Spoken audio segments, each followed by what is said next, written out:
औज़ुबिल्लाहिमिनश्शैतानिर्रजीम बिस्मिल्लाहिर्रहमानिर्रहीम। लाखों करोड़ों दुरूद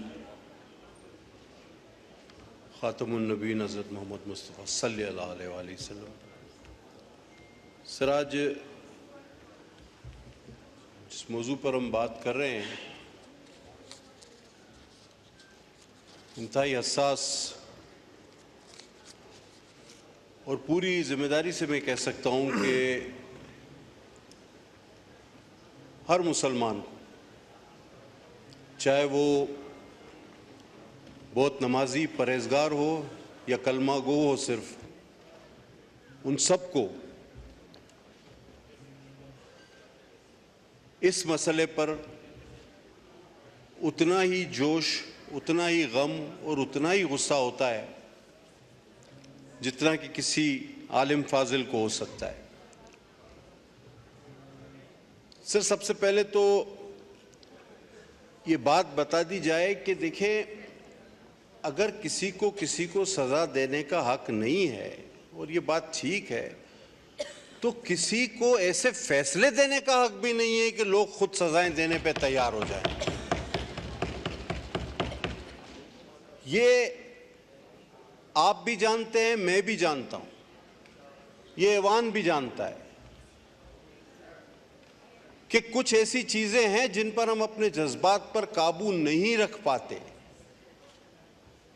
और ये मसला उसमें सरे फहरिस्त है।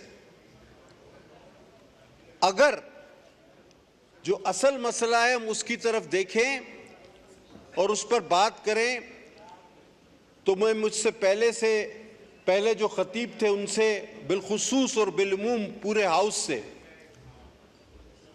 ये बात कहना चाहूंगा कि दरअसल फितना कहां है? फितना ह्यूमन राइट्स के नाम पर, इंसानी हुकूक के नाम पर मगरिब से फैलाया जाता है। ये मुर्तिद वहां जाते हैं और कहते हैं जी पाकिस्तान पे हम पे बहुत जुल्म हो रहा है। हजारों वीडियोस, सैकड़ों वीडियोस आप सबने देखी।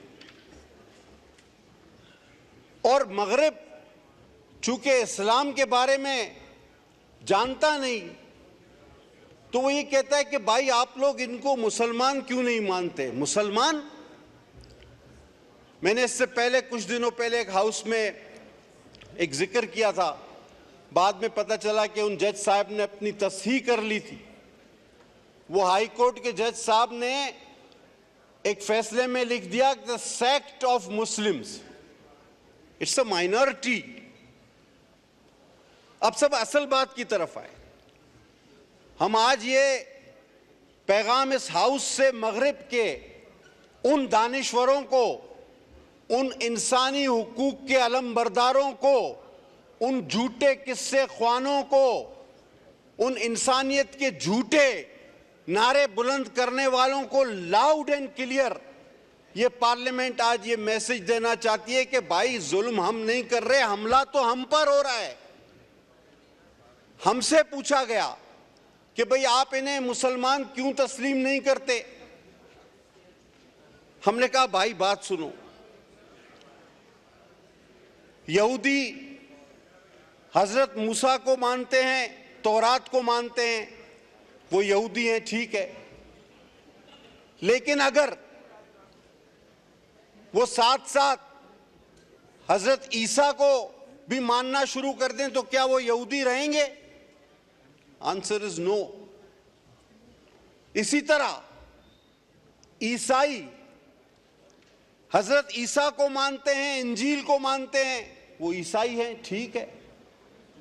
लेकिन अगर वो साथ साथ किसी और नबी को भी मानना शुरू कर दें तो क्या वो ईसाई रहेंगे? The answer is no. ओ भाई, इसी तरह अगर ये मुनाफिक अपने आप को मुसलमान कहते हैं और मेरे आका मोहम्मद सल्लल्लाहु अलैहि वसल्लम के अलावा किसी को नबी मानते हैं, तो ये कभी भी मुसलमान नहीं हो सकते, ये कभी भी मुसलमान नहीं हो सकते। ये तो हम पर हमला है। ये हमारा टाइटल इस्तेमाल करते हैं, करोड़ों में से 2, 4, 5 अलग लोग होकर, और मगरिब से कहो कि तुम इन्हें सियासी पनाहें दो, इंसानी हुकूक के परचम बुलंद करो। एक सीडी की कॉपीराइट हो जाती है किसी फिल्म की तो कानून लागू हो जाते हैं। कॉपीराइट को बहुत बड़ा जुर्म बना के पेश किया जाता है। आज ये मुनाफिक अपने आप को मुसलमान कहते हैं, अपनी तहरीफ शुदा किताब को मेरा कुरान कहते हैं, लेकिन इनको ये कॉपीराइट नजर नहीं आता। इनकी आंखों पर पट्टी बंधी हुई है। ये लाउड एंड क्लियर मैसेज हमारी तरफ से जाना चाहिए। इस मुकद्दस ऐवान ने अजीम फैसले जो किए, उनमें से ये एक अजीम तरीन फैसला है और ये हमेशा के लिए एक मोहर है। मैं समझता हूं जब तक एक भी मुसलमान बाकी है, एक भी कलमा गो बाकी है, हरगिज़ नहीं हमारी लाशों पर से ये काम कभी भी ना डिस्कस में लाए। मैं तो हमेशा कहता हूं इसको आप डिस्कस में ही ना लाएं। ये खत्म शुदा चैप्टर है, ये क्लोज है, इस पर मोहर लग चुकी है।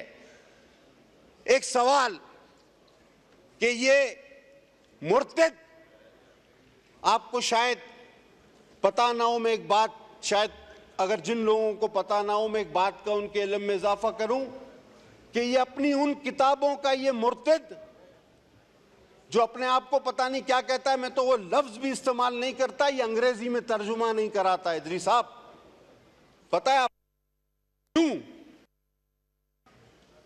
बहुत कम लोगों को पता है कि ये अपनी जो उसकी मिर्जा मुर्तिद की लिखी हुई किताबें हैं उसका अंग्रेजी में तर्जुमा नहीं कराते, क्योंकि नाऊजुबिल्लाह नाऊजुबिल्लाह नाऊजुबिल्लाह मैं दोहरा नहीं सकता जो इस मुर्तिद ने उन किताबों में दीगर अंबिया और शोहदाए करबला, जिनके अब मज़ारात पे मैं आगा साहब और शगुफ्ता हाजिरी देने गए, वो शहजादे जन्नत के जिनके लिए हुजूर सल्लल्लाहु अलैहि वसल्लम अपने सजदे तवील कर देते थे, तो वहां भी कुछ लोग कहने लगे कि पता नहीं आप किस फिरके से हो, इस फिरके से हो। फतवे ना दें, लेकिन मैं चाहता हूं ऐसा माहौल भी पैदा न करें कि हम मुसलमानों की सबसे बड़ी दौलत हमारा ईमान और आका नामदार खातमुन नबीन पर ईमान है।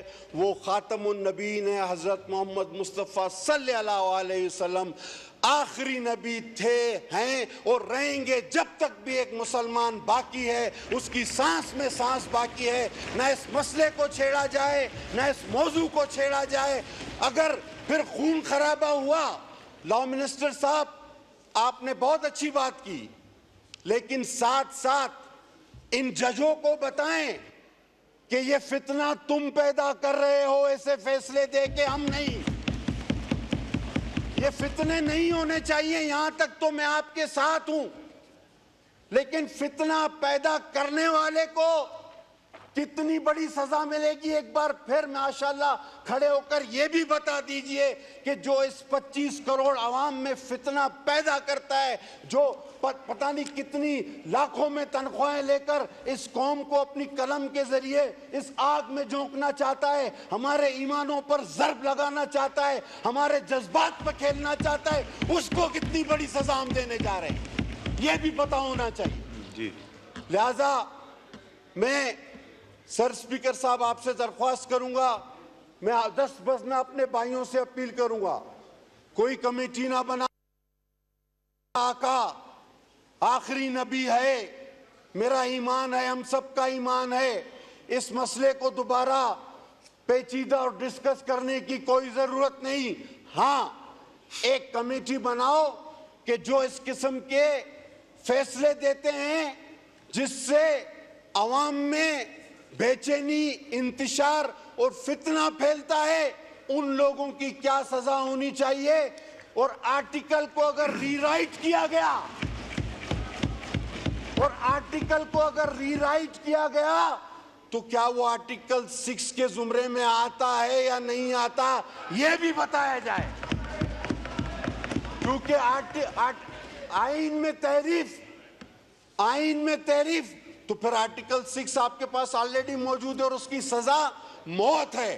तो मैं इस हाउस से, आपके तवज्जुह से, अपनी तमाम जमातों के साथ मिलकर एक लाउड एंड क्लियर मैसेज भेजना चाहता हूं। चाहे कितना ही लंबा काला कोट आप पहन लो, चाहे कितने ही लोगों को आपने फांसी पर चढ़ा दिया हो, आप हमारे ईमान पर हमला मत करो, हमारे ईमान पर खुदा के वास्ते हमला मत करो। हजरत मोहम्मद मुस्तफ़ा सल्लल्लाहु अलैहि वसल्लम की जो शान है वो हमेशा रहेगी, तुम कुछ नहीं कर सकते। बहुत शुक्रिया जनाब। प्रोफेसर गफूर हैदरी साहब।